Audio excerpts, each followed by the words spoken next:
Hello guys, hello, this is for Scorpio. Scorpio, welcome dito sa aking channel, Kapalaran 888. Welcome. Alamin natin kung anong messages, vibration, gabay energy para sa lahat ng Scorpio. Okay, delusion and flow. Intention daw without surrender can be a fast path of delusion. So, illusion and delusion to. So, ang sabi ng baraha sa'yo dito, Scorpio, yung intention natin sa buhay natin, sa sarili natin, without daw na surrender, ay wala din yun na pinagkaiban sa illusion or delusion lang. Delusional lang tayo. Bakit? Like for example, may gusto kang gawin, pero gusto mong kontrolin ang sitwasyon, illusion yun. Walang katotohanan yung ganon. Pwedeng love life yan. Gusto mong, like for example, tawag dito, gusto mong kontrolin yung love life mo. Gusto mong hawakan yung leeg ng karelasyon mo. Imposible yun. Okay? Siguro sa mga mga few months and few years. Pero pagdating ng araw, pwede kang iwanan yan. Okay? Kasi masasakal yan. Parang ganun din. So, dito sinasabi ng baraha, allow the divine to move with the flow and respond with calmness and peace. Diba? Just let go, let God, let it flow. Surrender to the divine, kung ano man yan. As long as na good yung intention mo. Kasi parang, like for example, you're praying for peace and harmony, pero ikaw yung nagtitrigger ng sitwasyon. Parang ganon. So, mali yun. Okay? Scorpio.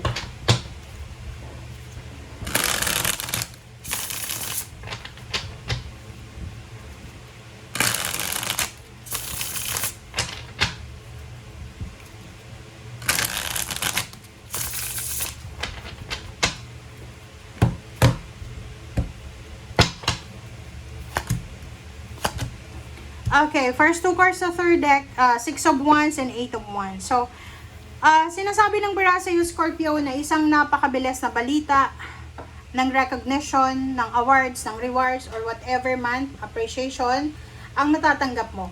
So, sa nakikita ko sa'yo dito, makakatanggap ka ng message or confirmation regarding sa kung ano man yan na blessings or papuri na meron ka, which is connected sila, 'di ba? Parang tingnan mo. Sinasabi ng baraha sa'yo na isang exciting na blessings ang posibleng darating sa'yo. Salary increase, higher position, new baby, pregnancy, unexpected or expected pregnancy. Okay, next is Knight of Cups and Four of Cups. So, sa dalawang barahang ito, sinasabi ng baraha sa'yo na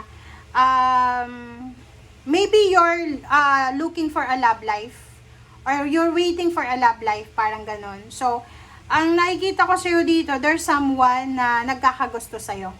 Or kung babae ka, pwedeng dalawa ito. Yung ex mo at yung current na relationship mo. Okay? So, pwedeng may isa dito, Scorpio, na naglalasing, and yung iba ay happy, sobrang happy, contented siya kasi kasama ka niya. Oh, 'di ba? Sabi ng baraha dito, if you're planning to get married, if you're planning to build your home, your house, or whatever man, pag-isipan mo ng mabuti, okay? You need to be careful, lalo na kung tungkol ito sa collaboration, or whatever man siya, na involve yung family. Basta, pwedeng pagpapakasal guys, pagpapakasal or whatever man. Mag-iingat ka, you need to be careful, slowly but surely.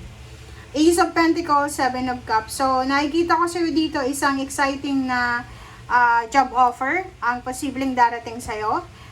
You will have several choices and options. So, yung iba sa inyo, Scorpio, na nasa ibang bansa, pwedeng lumipat kayo sa iba pang bansa. And kung nasa Pilipinas ka, ang nakikita ko sa'yo dito na possible na ipupursue mo talaga to na pangingibang bansa. Next is Three of Cups and the Magician. So, yun, isang napakabilis na okasyon ang mangyayari. So, ang nakikita ko dito, pwedeng ikakasal ka bago ka pumunta ng ibang bansa. Okay? Pwedeng ikakasal ka or posibleng there's a celebration because wish granted. Nagsa-celebrate ka ngayon kasi malaya ka na, parang ganun. Okay, next is 6 of Swords and 7 of Swords. So, magkasunod lang siya. Level up to. So, nakikita ko yung movement fast forward.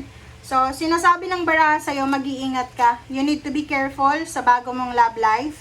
You need to be careful kung ikaw ay magta-travel. You need to be careful kung magre-resign ka. You need to be careful kung gusto mong lumipat ng bahay, lumipat ng trabaho, or umalis kung nasaan ka man sa ngayon. Okay, next is about the money. So, nakikita ko na dalawa yung trabaho na pinagpipilian mo. You have several choices and options regarding sa trabaho.